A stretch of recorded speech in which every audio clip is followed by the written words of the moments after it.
Spend all day at a desk? Hand and wrist comfort is the foundation of a happy, healthy workspace. Find the right ergonomic mouse to minimize aches and pains. The ProFit Ergo shares its layout with peripherals like the Logitech MX Ergo wireless trackball mouse, but the ProFit Ergo is significantly more angled than the MX Ergo is. When you lay your hand on the Kensington trackball, your palm is at a 60-degree tilt, approximating how you might shake someone's hand. It's not quite vertical, as the Evoluent vertical mouse C is, but it's close. With most other mice, your palm is more or less flat, similar to how you'd pet a dog. Kensington says this handshake position is ergonomically approved, but if it doesn't feel comfortable, there's no way to adjust it. The MX Ergo, by contrast, can be switched between two positions using a magnetic fulcrum. I tend to prefer the tilted orientation, but it's always nice to have the option to go back and forth. As good as the ProFit Ergo might be at reducing carpal tunnel and tendon stress, it can't eliminate the risk entirely, since you're still clicking buttons. Left and right clicks are accomplished the same way as on a conventional mouse, by pressing buttons with your index and middle fingers. In addition to these two essential buttons, there are also back and forward buttons next to where your pointer finger rests, and two additional function buttons located in the unit's base, below the trackball itself. There's also a scroll wheel, which you can press to click or tilt left or right. That means the Kensington trackball offers an impressive total of 9 customizable controls, compared with 7 on the Logitech MX Ergo, which lacks additional buttons next to its trackball. The first thing you notice when you look at the Unna mouse is the shoehorn-shaped thumb rest that sticks out from the mouse's left side. To accommodate it, the rest of the mouse is tipped over to the right.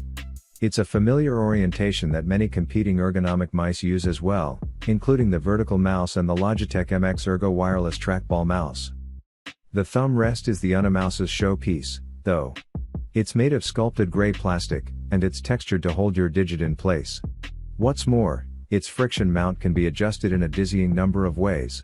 First, you can extend or retract it based on how large your hand is. Contour recommends starting with the rest fully extended and then pushing it in toward the center of the mouse with your thumb until you feel comfortable. Next, you can move the rest forward or backward through a bit less than an inch of travel. Finally, thanks to a ball mount, the rest itself can be rotated in any direction independently of the arm that connects it to the rest of the mouse. Down, up, side to side, although it's nearly symmetrical so there's little reason to. I find it the most comfortable when the rest is in the maximum upward position. When it's angled downward, my thumb frequently slips off unless I apply gentle pressure.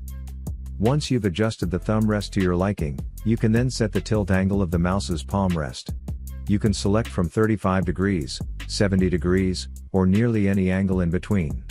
That infinite flexibility is thanks to another friction joint that keeps the angle in place, and it's a key benefit over the Logitech MX Ergo, which only lets you select from 2 preset angles. The most obvious thing about the vertical mouse C right wired is that it's, well, vertical. The ergonomic advantage to this shape is that it mimics the natural grip you use to shake someone's hand, rather than the strain-inducing forearm twisting traditional mice require. If you look at the mouse from the rear, its shape resembles an almond. The left side features an attractive chrome finish, with a black plastic thumb groove in the middle. This groove has a matte finish and 2 buttons on the top and bottom. While comfortable, it makes the C right wired solely for right-handed users. At the mouse's top edge, there are 4 small lights indicating pointer speed, or P. The right side is made of the same black plastic as the thumb groove and features an LED Evoluent logo. The extra space you get from the vertical design also means there's room for 3 programmable buttons, a gold accented scroll wheel, and another tiny button behind the scroll wheel for on-the-fly P switching. At the bottom, there's a wide lip to cradle your hand and prevent your pinky from dragging across your desktop surface. The C right wired is sleeker in look and feel than its predecessors, the Vertical Mouse 4 Small and the Vertical Mouse 4 for Mac.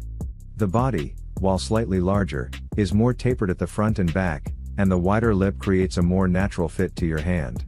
The design of the 3 main buttons has also been streamlined.